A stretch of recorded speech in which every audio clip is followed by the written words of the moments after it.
Party భారతీయ Janata party నాయకుడు మోదీ గారు. మోదీ గారు వచ్చేసి మన దేశానికే కాదు నాయకుడు, విశ్వానికి మొత్తానికి కూడా నాయకుడు. ఎందుకు ఆ విధంగా పేరు వచ్చేసింది అంటే ఆయన జీవితం మొత్తం కూడా ప్రజల గురించి, దేశం గురించి. నేను కూడా మోడీ గారి పరివారం పరిస్థితి ఏదైతే మనం చూస్తామో, రేపు మోడీ గారికి అవసరం కంటే కూడా దేశానికే మోడీ గారు అవసరమైనటువంటి పరిస్థితి వచ్చింది. కాబట్టి ఇవాళ మొన్న నల్లగొండలో మామూలు వ్యక్తులు ఎన్నడూ ఏ ఊర్లో ఓట్లు పడని నల్లగొండలో గొప్పగా ఓట్లు పడ్డాయి. ఓట్లు పడింది మోడీ గారే మన ప్రధానమంత్రి కావాలి.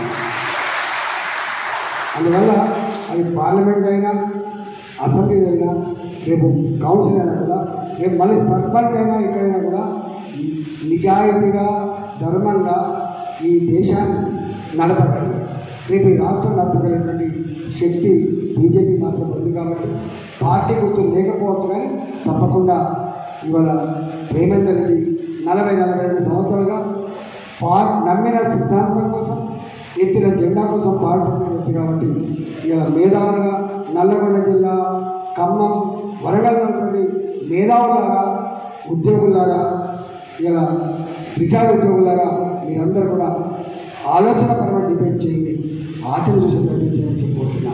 నేను చాలాసార్లు చెప్పినా, మళ్ళీ చెప్పబోతున్నా. Choose between efficiency and obligation. Choose between efficiency and obligation. Judge by practices, not by promises. Bharatiya Janata Party హామీలు ఇవ్వదు, ఎక్కువ తక్కువ. భారతీయ జనతా పార్టీ ప్రామిస్ చేయదు, ఆచరణ మాత్రమే మీట్లైన బతికే పార్టీ. కాబట్టి తప్పకుండా ఇలా ప్రేమేందర్ గారు కూడా ఆచరణలో ప్రజల వైపు ఉంటాడు, ఆచరణలో ధర్మం వైపు ఉంటాడు, ఆచరణలో ప్రజల సమస్యల పరిష్కారమే ధ్యేయంగా కౌన్సిల్లో పనిచేసే బాధ్యత కలిగించాలని చెప్పి కోరుకుంటూ, మిర్యాలగూడలో ఇంత గొప్పగా సభ నిర్వహించిన మీ అందరికీ పేరు ధన్యవాదాలు తెలియజేస్తూ సెలవుకున్న భారత్ మాతా ముఖ్యంగా రాజకీయాలకు పాతరేసి స్టబ్బన్గా, స్టేబుల్గా నిర్ణయాలు తీసుకున్నటువంటి సత్తా నరేంద్ర మోడీ గారికి మాత్రమే దొరికింది. అంతకుముందు మీకు తెలుసు, ఒకే 5 సంవత్సరాలలో ఎంతమంది ప్రధానమంత్రులు మారిండు. ఈ సంకీర్ణ ప్రభుత్వంలో ఎన్ని స్కామ్లైనా, ఓడు అటు కూలుస్తాడు, ఓటు ఇటు కూలుస్తాడు, ఓటు ఈ స్కామ్ చేస్తాడు, ఓటు ఆ స్కామ్ చేస్తాడు. సొంత మంత్రులే జైలుకు పోయిన చరిత్రను ఈ భారతదేశం చవిచూసింది. బంగారం కుదరదు తప్ప జీతాలమైన పరిస్థితి దేశం చవిచూసింది. ఇవాళ సంకీర్ణ రాజకీయాలలో ఎన్నెన్ని రకాల స్కామ్లు జరగడం చూసింది.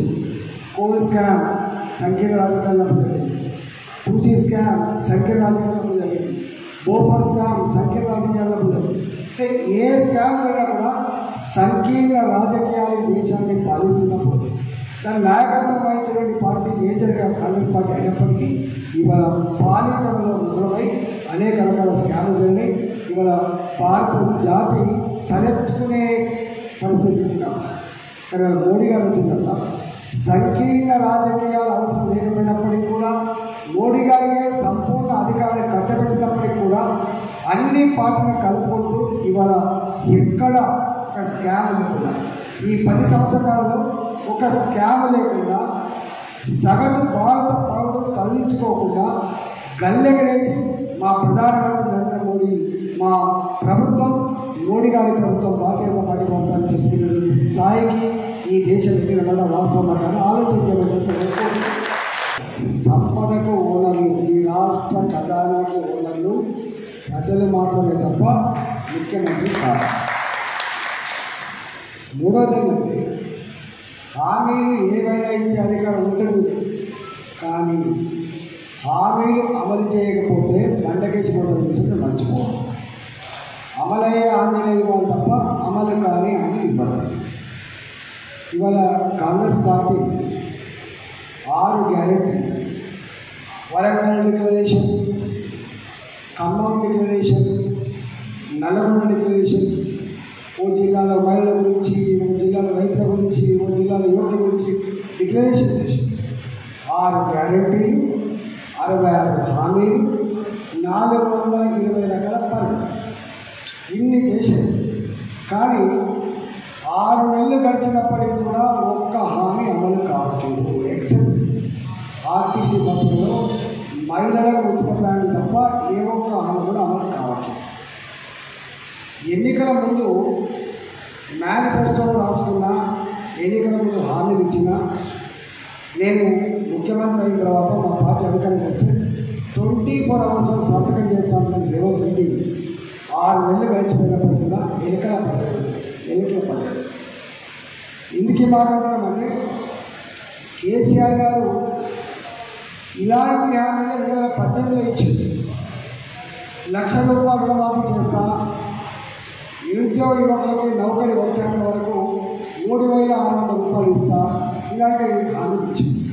కానీ 3,616 రూపాయలు అమలు కాదు.